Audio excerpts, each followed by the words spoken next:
Good morning from wonderful Greece. I just came back from a 2.5 week adventure on the motorbike, on riding the Trans Euro Trail. And now, on this occasion, while I'm unpacking and cleaning up all my stuff, I will show you what I had with me. I will be talking about the clothes I was wearing, the clothes I took with me, all my other luggage, camping gear and stuff, if I need it or not, and then the luggage system and the bike, and maybe also some other useful information that you can get from me if you're planning to do something like this. Then we start out with the gear that I was wearing. First on, I have some enduro boots. These are made of leather and they are waterproof to a certain extent. And what I like about leather boots is that I can actually grease them. They stay dry. These are quite soft. Next time I would take a little bit of a stiffer one. Not a proper full-blown enduro boot, but something in between. I already bought one, but it was still not fitting me properly. I still have to wear it in, so I didn't want to wear it in on a trip like this. Then I also had some really light shoes with me that I can pack up, and they're very small, just for the evenings. Next on, I had some stockings, and I had two pairs with me, but I only ever used one pair because I could wash them in the sinks and hotels and dry them through the night, and the next day I could wear them again. Small towel, of course. Then I had proper, this is for me is very important, proper knee protection. I think is worth taking. Here a kidney belt was very important for me because it got very cold at times still. To say on the side, we started on the 2nd of May 2026 and we rode until the 21st of May, and we encountered a lot of snow and cold weather. Then this is also very important for me, a neck bandana. I always carry a hat around with me. Then I have a visor with me and some sunglasses. Protection vests, I think, is quite sensible to wear. Then I had a layer over this. Then I like to have one of these gilets, just a sleeveless one for wind protection, for in between. And then I have a puffy jacket with me, and I wore all of this stuff. And then last here, this is my pants. I just have these enduro pants. They're quite light and they have some air vents. And then I have also a rain pants and rain jacket, which are still on the bike. So when it got really cold or when it was wet, then I would put the rain pants over these pants and they will keep me warm. Then also on my body I was wearing a light backpack. In here I have a camel bag. On the way I always found water sources. I never had to buy any plastic bottles, always water sources, fountains. Greece is really rich in fountains. You just have to be patient sometimes and you find them. Then I was carrying a small drone in here and not much more. Maybe some snacks for during the day. This is very convenient because you can put your phone in here, and I also have my earbuds here, noise cancelling earbuds, which I think is very important also to listen to podcasts and music and stuff. Then I was wearing a helmet, enduro helmet. This is more the stylish one here. It's full carbon, but what's really good about this one, it's 900 grams light, which is amazing because long days riding enduro, off-road, your neck will get very stiff if you're wearing a heavy helmet. And I never felt that I need anything more. Then I had some goggles with me, These adapt to the light. These are also very good. I had a second pair of goggles, never needed them. And then I had 2 pairs of gloves. I actually had 3 pairs of gloves, but I mainly used these here. Some protection on them, very good grip. And then I have another bigger glove, warmer glove. And I would have had thinner gloves, but then those I wouldn't take with me next time. Yeah, that's what I was wearing. Now we go and move on to the bike. Next stop is the bike. As you can see, I am a little Moto fanboy. Even though they're not sponsored or anything by them, I ended up getting everything from them and I don't regret it at all. My buddy actually had some luggage system that he put together from scratch, and it was falling apart till the end. This is the 40, the Reckless 40, and it's been holding up very well. I had some crashes already. This is a crash on the road, but it really doesn't matter. It's just cosmetics. But one of these straps here actually rubbed through here on this edge here. One of these straps rubbed through, and I could make an easy fix. I just put it back together back here on a buckle, and now it works again. You can see on the other side what the problem was. Here it's rubbing over this edge, and you can see this one is already tearing again. So that construction is a little strange. I don't know if it's on my side, I did something wrong. I'm going to have to figure it out. But all in all, this is a super solid setup. In here, I had mostly stuff that I will take to the hotel with me, that I will use, and I secured it with a carabiner because I didn't want to have one of these plastic buckles break and then all my stuff rattling out on the trail. That's the 22 liters on top, and I mounted it like this. Underneath this beaver tail, as they call it, sometimes I just stuck my jacket underneath when I wasn't wearing it. Then I found out that on the way that I can also use this Stinger 8, I believe it is. I can just mount it here at the front of the bike onto these plastics here. But this only works if you have short legs, because my knee was always very close to this. Longer legs, that doesn't work. I really have to try that out. And this I like because I could sit on the bike and I could easily access my rain jacket. And this also, when it's serves as a wind jacket when it gets a little chilly. Just put this on, rain jacket and some rain pants. And then there's some oil in here. And also what I had in here is a hip lock, we call this.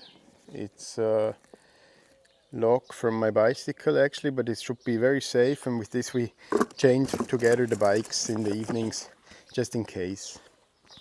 Not a big deal. I don't think someone would have stolen the bikes at all the places where we were, but just in case. Then this bag here comes in handy. I have some electricity coming here, and I can charge some stuff in here. I always have a pocket knife in here, and here you can put the phone in for charging or camera stuff. Very rarely I charge stuff because we spent in the end a lot of time in the hotel. Then in here I would have all my tools. There's some pants for in the evening, some jeans, and then the tools I can show you. First aid kit, some screw glue. I think it was very helpful because some screws came loose and I could put them on again. Then in here there would be some liquid metal. I didn't use it, but if you have a leak somewhere on the engine, that could be helpful. Then the wrenches for changing tire, very helpful. We had 4 times we used them, and we had 4 of these, 2 each. This was really good, and I put it inside here just to keep it a little more protecting the bags, that it doesn't rub through the bags. Then an extra front tire inner tube. We used some inner tubes, but we also did some mending with some bicycle repair actually. Then straps can always be helpful if you have to pull each other or tie some more stuff down. More straps I didn't use, and we used a couple of zip ties. These come in handy. We actually used these pliers. Don't know if I would carry them with me anyway, but they do come in handy, but they're quite heavy too. Then a little little ratchet for tightening some bolts also comes in handy. And then just really the basic KTM tool kit. Then what I took with me from the last hotel was shampoo, because mounting tires, it can be very helpful when you have some lubricant, and shampoo is really good actually to get the tire back in, and a lighter. So it's also nice because I could make a fire in the evening. Then I have tape and some string. You can make a clothesline with it or also fix something. I always like to bring one of these pliers here because you can also fix something with them. And then some more straps. That's about it on this side. Then inside here is our second pair of gloves, the big ones. These also were very nice, especially when it gets cold. And then in here is a tent. I'm not going to take it out. It's 1.2 kilos or something, very light, one shell tent, totally sufficient. And on the other side I have in here, see this all straps down very nice. I have in here one of the most important things on the trip, actually turned out to be a compressor. I can only recommend bringing a compressor with you, otherwise you have to pump up the tires and that can be really annoying. Compressor, amazing. And a power bank. I hardly ever used it. If I would have been camping more. We actually only spent 3 nights in the tent, and all the other nights we spent in hotels because they weren't so expensive and it was not so warm. Then in here is a sleeping bag and a mat that I can pump up. Yeah, and some spare underwears. That's about it. Here are the tent poles. I just put them in here on the side. And back here I have some more clothing which I mostly never used, but I definitely want to bring some swimming trunks, and clothing is totally overrated. I didn't need a lot of it. This would have been a spare t-shirt I never used. And then I have with me a jet boil and some gas, jet boil and some tea bags. When we were camping I made a tea in the morning, that's about it. Otherwise I would just go to the restaurants. So this luggage system is really handy. Just loosen this screw, it loosens itself but most of the time. And then I open this here at the front, open this here, and the other side open. It's even easier after it broke. And then I just pull the whole thing off and it comes off. And that's it. So I can either take the whole harness off or I can take these bags out. And it was really nice because the dirt normally sticks on the harness. So you don't want to be carrying all this dirt inside the hotel. But then the bags, if you pull them out, they normally are quite easy to brush off a little bit. And you can take them inside the hotel. All waterproof, of course, which is very helpful. Then it's a rackless system, but I did put the rack on. This is from Nomad ADV think from Holland, and this really does its job. You have to check the screws sometimes. I had to, and also the crash once, and the whole thing was bent a little bit, and then I just took a log and I bent it back again, and since then it's been holding up. Luggage rack, definitely a good investment, especially because this bike is actually a setup for hard enduro and not. By the way, it's a Husqvarna 501 FE. From all this gear, I would say a camping gear you could leave behind to do the TET grease. I think it depends strongly on how far you're willing to go out of the way from the trail, and also the time of year, the season. When I was going in November, I did a 5-day trip through the Peloponnese, and I could not find places to stay because everything was closed. So it was very helpful to have a tent with me. Also, I was on my own, and when you're alone, then it's better to have a tent because the rooms are double the price. Of course, you have to pay for the full room, and if you're in 2 people, you can share the room, makes it cheaper. And you can feel the luggage on the back. I think if I would do it again, I would leave all the camping stuff behind. I would just strap a little bag on the back here or something on the side here, something small, and I would, because the luggage is really, you can feel it, it changes the geometry of the bike. You have to change the spring a little bit, and it takes a little bit of the pressure off of the front tire, which is kind of annoying. Then let's get to the bike. This is the Swiss pocket knife of motorbikes, I would say. Yesterday I was coming down the highway for a couple of hours. I never ride more than a 100, 110 anyway. It runs faster, of course. It also runs 160, I put on once, 160 kilometers per hour. That's quite quick. Then the tires are the limiting factor. Then it just starts to get a little shaky, even though I balanced them quite well, front and rear. But also now the tire is wearing off a little bit at the front and it just gets a little shaky. This is a Continental TKC 80, and I think I would maybe try another one next time, because I didn't feel like I was getting the stability at the front tire that I wanted. And at the rear I have now a Dunlop Trail Ride, and I think it's a strange tire. I don't like it. It feels like I'm riding a flat tire all the time, especially on the downhill. I don't know what they did here. I had to put this on because my other one was wrecked after 3,500 kilometers.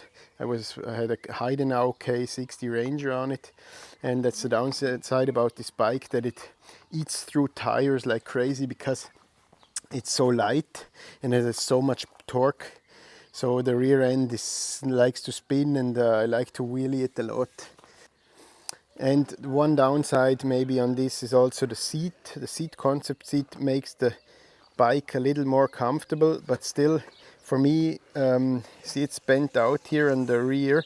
For me, this should be a little more up front, because I am quite short, and if I want to be sitting back here, I don't have, my arms are not long enough, so it's not ideal. I put this on much better. This already gives a little bit of cushioning and the airflow underneath them. Mirrors, get better mirrors, get foldable mirrors, because I burned through 3 mirrors. They break, you hit a branch. Navigation, I had the Garmin XT first generation with me, and a quad lock just to put my phone on in case we're looking for a hotel or something for short rides. But generally I was navigating on this, no problem. It's very basic, it could be better, but it's okay, it does the job. I think newer generations just can do more and can do it better. Then here's a 15-liter tank.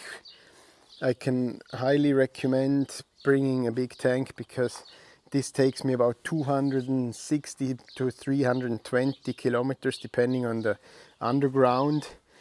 This way I never had to bring extra fuel. With some protection for the bike, in case it crashes. And the chain, I stopped oiling the chain on day 3 or so because I saw I'm only wasting it into nature. And you oil it, you start riding, and then it wears off immediately when you go through the next couple of puddles, and it just makes the dirt stick on the chain. So this chain hasn't been oiled in more than 2 weeks. In the end, I think on a dirt bike does more harm than it will bring you. Also from Nomad ADV, this is a big oil cover. It has extra capacity to get more oil into the engine, because this is what many people are afraid of on this bike, that they have to change the oil all the time. I changed it before the trip and I changed it again in the middle sometime, and now I'm going to change it again. There would be a better protection for the exhaust inside here. Actually doesn't really fit properly on this one. I would get one that goes all the way around so you don't burn your pants. It has happened to me, burned some pants. This bike has two mappings, and I actually noticed that it works. For the more aggressive riding, I changed the mapping, and when I was riding through town or I was getting tired, I detuned it a little bit, which is really nice. And also what I noticed is trying to wheelie. I'm not very good at wheeling, but trying to wheelie, actually the detuned mapping is much better, because it's the throttle is a little more calm. Then this is I like this. I take it off when it gets really technical. And if I'm on highways and stuff, this is really good for the wrist. I can only highly recommend having one of these, especially because it's a bike that doesn't have a cruise control. But what it has is traction control, which I've never used. It also has a quick shifter, which is really nice. Quick shifter I can only recommend, because you're shifting a lot. And because this bike doesn't have a key, you could mount a key, but I don't want it to have a key, didn't want to have a key with me.